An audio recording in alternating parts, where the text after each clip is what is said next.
গাছ অনেকটা কাটা হয়ে গেছে।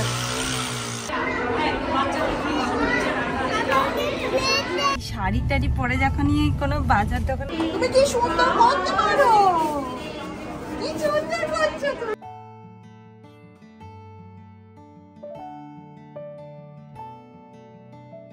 High everyone, welcome back to my channel. আশা করবো তোমরা সবাই খুব ভালো আছো। আরও একটা নতুন ব্লগে তোমাদের অনেক অনেক স্বাগত জানাই। বহুদিন পর পর ব্লগ আসছে বলে একটু আশ্চর্য হয়ে যাও না, আমি একটু লেটে চলছি। এখন যে ব্লগটা আজকে তোমাদের সাথে শেয়ার করছি সেটা হচ্ছে আমাদের ইন্ডিয়া থেকে ফিরে আসার ব্লগ। বোলপুর থেকে বহরমপুর ঘুরে তারপর আমরা গেছিলাম ব্যাঙ্গালোরে কিছুদিন থেকে তারপর ব্যাঙ্গালোর থেকে আমাদের ফ্লাইট ছিল। ব্যাঙ্গালোরের এয়ারপোর্টটা এত সুন্দর করে সাজিয়েছে যে প্রতিবারই যখন আসি আমি ভিডিও করতে একটুও ছাড়ি না। আমার এত ভালো লাগে এদের ডেকোরেশন আইডিয়াটা, আর এত গাছপালা দিয়ে সাজিয়েছে সেটার জন্য যেন আরও ভালো লাগে।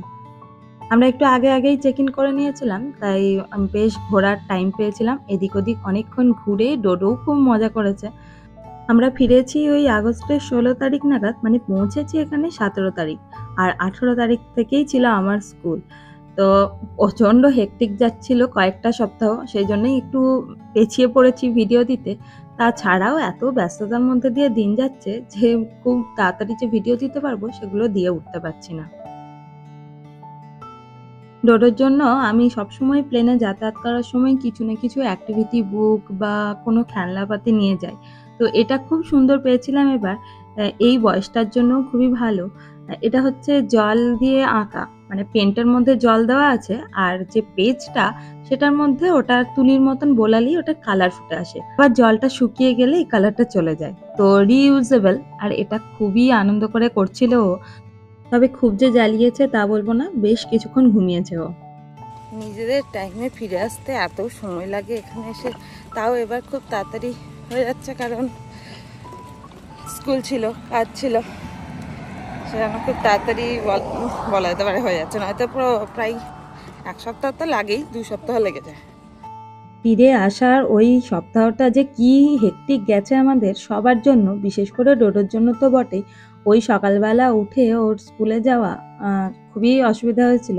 তবে ওর স্কুলে বলে দিয়েছিলাম যাতে ও যখন ঘুমোতে চায় তখন যেন একটু ঘুমোতে দেওয়া হয়। আর আসার পরের সপ্তাহটাতেই শুভব্রত গেছিল একটু বাইরে। তো ওই উইকেন্ডটা শুভব্রত ছিল না, আর ওই উইকেন্ডে ছিল আমাদের পুজোর মিটিং।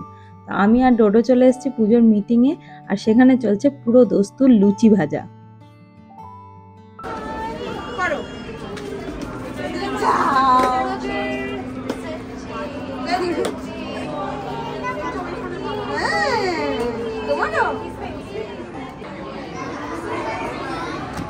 খাও,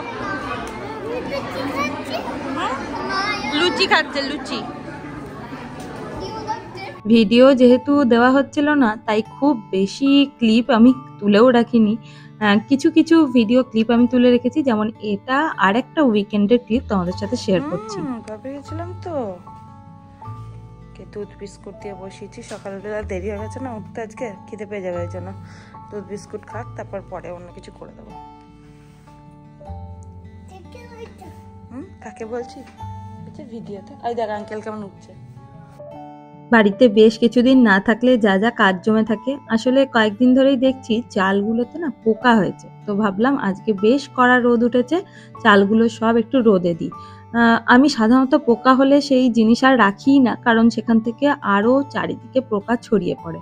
কিন্তু এইসব চাল আটা কত আর ফেলবো, একবার আটা ফেলেছিলাম, কিন্তু এত চাল ফেলতে এত গায়ে লাগে, তাই চালগুলোকে আর ফেলিনি। সব রোদে দিয়ে চেষ্টা করছি পোকাগুলো যাতে চলে যায়। তবে এই পোকাগুলো না সেই ইন্ডিয়াতে কালো কালো ছোট্ট যে পোকাগুলো হয় সেই পোকাগুলো নয়। এই পোকাগুলো চারিদিকে ডিম পেড়ে বেড়ায়, এটা একটা অন্য রকমের পোকা, একটু ওড়ে পোকাটা। তো এই পোকাটা একবার যদি ঘরে ঢোকে তাহলে সব জিনিস নষ্ট করে দেয়। আচ্ছা, তোমাদের মনে আছে আমাদের বাড়ির পেছন দিকে একটা বিশাল বড় গাছ ছিল, সেই গাছটা না কেটে ফেলতে হচ্ছে। এই গাছটা মনে হয় উইলো গাছ, আর এই গাছটার একটা সাইড পুরো নষ্ট হয়ে গেছে মানে শুকিয়ে গেছে। আমাদের এখানে এত হাওয়া দেয়, মাঝে মধ্যেই দেখি এত বড় বড় গাছ পড়ে যায়, পড়ে বাড়ির খুব ক্ষতি করে, মানে বাড়ির ছাদ ভেঙে ফেলে বা একটা সাইড ভেঙে যায়, এরকম কিন্তু আমাদের পাড়াতে মাঝে মধ্যেই হয়েছে। তোমাদের যাওয়ার আগেই দেখিয়েছিলাম কি বিশাল একটা ঝড় এসছিল আর রাস্তার উপরে অনেক বড় গাছ পড়ে গেছিল, বেশ কয়েকটা। সেজন্য আমরা কয়েকদিন ধরেই ভাবছিলাম যে এই গাছটা যখন শুকিয়ে যাচ্ছে তখন এটাকে রেখে আর বিপদ বাড়িয়ে লাভ নেই। তাই জন্য আজকে গাছটাকে কেটে দেওয়া হচ্ছে। তবে এই গাছটা এত বড়, এত সুন্দর ছিল। তাহলে খুব সুন্দর রোদ আসতো, যেহেতু পুরো গাছটার পাতাগুলো পড়ে যেত আর গ্রীষ্মকালে সব পাতা থাকার জন্য খুব সুন্দরভাবে ছায়া দিত। ঘরের আবহাওয়াটাকে খুব ভালো রাখতো। কিন্তু কি করব, কিচ্ছু করার নেই। আসার পর থেকেই প্রচুর নেমন্তন্ন খাচ্ছি। আজকেও সেরকমই একটা নেমন্তন্ন খেতে যাচ্ছি একজনের বাড়িতে, তাই সুন্দর করে সেজেগুজে নিয়েছি।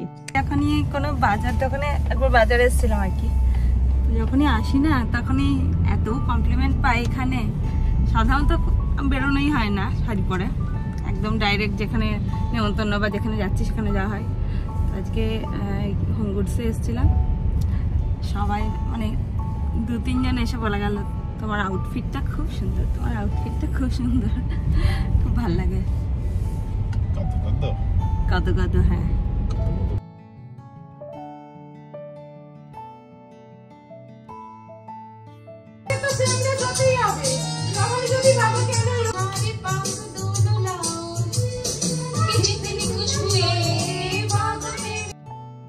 সবাই একসাথে এক জায়গায় হলে যা হয়, প্রচুর গান আড্ডা সব চলছে আর তার সাথে চলেছিল বিশাল খাওয়া দাওয়া, প্রচুর আয়োজন হয়েছিল।